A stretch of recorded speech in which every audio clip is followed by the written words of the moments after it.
It is a truth universally acknowledged that a single man in possession of a good fortune must be in want of a wife.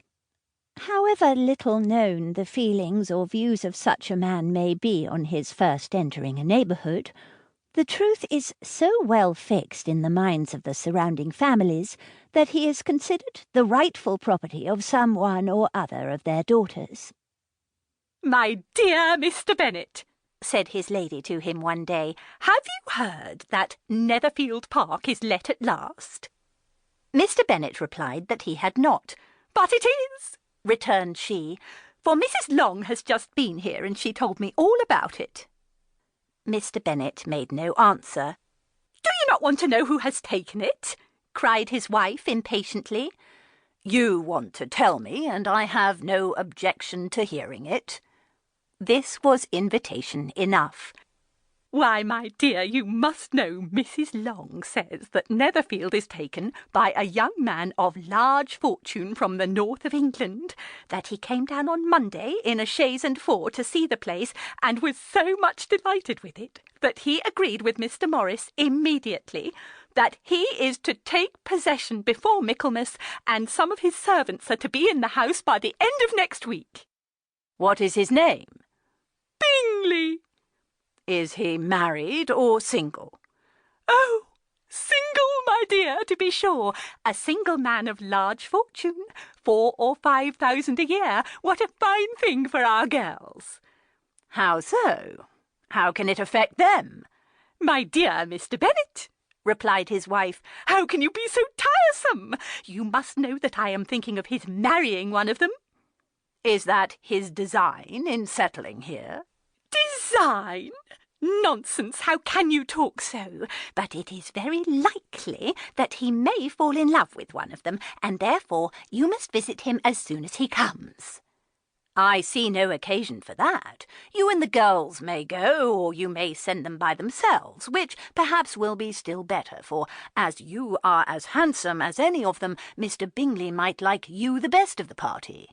"My dear, you flatter me. I certainly have had my share of beauty, but I do not pretend to be anything extraordinary now. When a woman has 5 grown-up daughters, she ought to give over thinking of her own beauty. In such cases, a woman has not often much beauty to think of." "But, my dear, you must indeed go and see Mr. Bingley when he comes into the neighbourhood." "It is more than I engage for, I assure you." "But consider your daughters.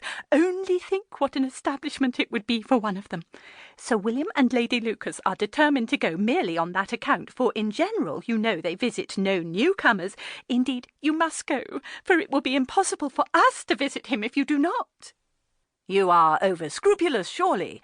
I dare say Mr. Bingley will be very glad to see you, and I will send a few lines by you to assure him of my hearty consent to his marrying whichever he chooses of the girls, though I must throw in a good word for my little Lizzie."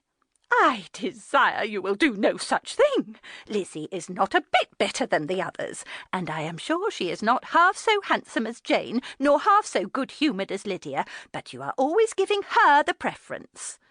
"They have none of them much to recommend them," replied he. "They are all silly and ignorant, like other girls, but Lizzie has something more of quickness than her sisters." "Mr. Bennet, how can you abuse your own children in such a way? You take delight in vexing me. You have no compassion on my poor nerves." "You mistake me, my dear. I have a high respect for your nerves. They are my old friends. I have heard you mention them with consideration these 20 years at least." "Ah, you do not know what I suffer." "But I hope you will get over it, and live to see many young men of 4,000 a year come into the neighbourhood." "It will be no use to us if 20 such should come, since you will not visit them." "Depend upon it, my dear, that when there are 20, I will visit them all."